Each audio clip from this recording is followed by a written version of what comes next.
RG Kar medical কলেজের প্রাক্তন অধ্যক্ষ সন্দীপ ঘোষের বাড়িতে এবার কলকাতা পুরসভার নোটিশ পড়ল।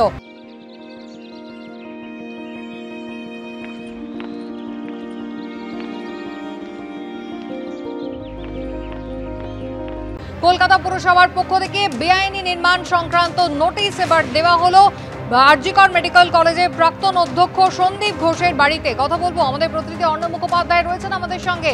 অর্ণব, কলকাতা পুরসভা যে নোটিশ দিয়েছে তাতে কি রয়েছে?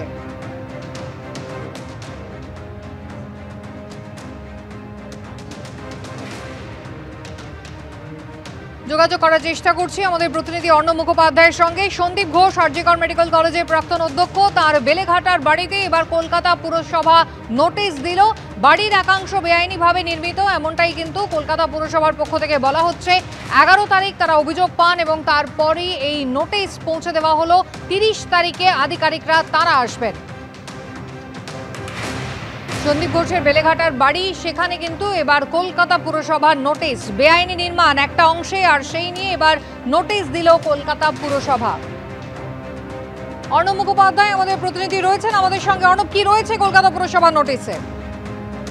দেখো, কলকাতা পুরসভার গতকালের তারিখ দেওয়া যে নোটিশ, সেই নোটিশ আজকে দেওয়া হয়েছে এবং সেখানে বলা হয়েছে যে এই সন্দীপ ঘোষ এবং তার সঙ্গে অপর একজন, তাদেরকে বলা হয়েছে নোটিশ দিয়ে যে 30 তারিখ 11টা থেকে 5টার মধ্যে কলকাতা পুরসভা তারা ইন্সপেকশনে যাবে এবং সেই সঙ্গে যেন তাদেরকে কোঅপারেট করা হয়, এই সমস্ত কিছু লেখা রয়েছে। এটা হচ্ছে 544 KMC অ্যাক্ট 1980 সেই অনুযায়ী নোটিশ দেওয়া হয়েছে এবং এটা অ্যাড্রেস করা হয়েছে ডাক্তার সন্দীপ ঘোষ এবং হচ্ছে Sangeeta Ghosh and others, 83 Badan Roy lane, ward number 33, বোরো 3।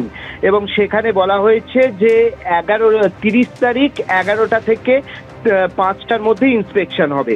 তো এই কথা বলা হয়েছে। তোমাকে বলে রাখি যে গত এই মাসের শুরুর দিকে এক ব্যক্তি, তিনি কলকাতা পুরসভায় অভিযোগ করেন যে এই যে বাড়ি সন্দীপ ঘোষের, সেই বাড়ির অনেক অংশই কিন্তু অবৈধভাবে কাজকর্ম করা হয়েছে এবং সেই মর্মে চিঠি দেওয়ার পরিপ্রেক্ষিতেই পুরসভা এই ইন্সপেকশনে যাবে বলে তারা নোটিশ দিয়েছে। অন্যদিকে যে ব্যক্তি এই অভিযোগ করেছেন তাকেও কলকাতা পুরসভা একটি চিঠি দিয়েছে এবং চিঠি দিয়ে জানিয়েছে যে as per your complaint letter against alleged or unauthorized construction at 83 Badan Ray road dated 10/9/2024, address to DG is being initiated for investigation। অর্থাৎ যিনি অভিযোগ করেছেন সেই ব্যক্তি, তাকেও কলকাতা পুরসভা চিঠি দিয়ে বলেছেন যে আপনি যে অভিযোগ করেছেন সেই ব্যাপারে কিন্তু আমরা ইতিমধ্যেই তদন্ত শুরু করেছি।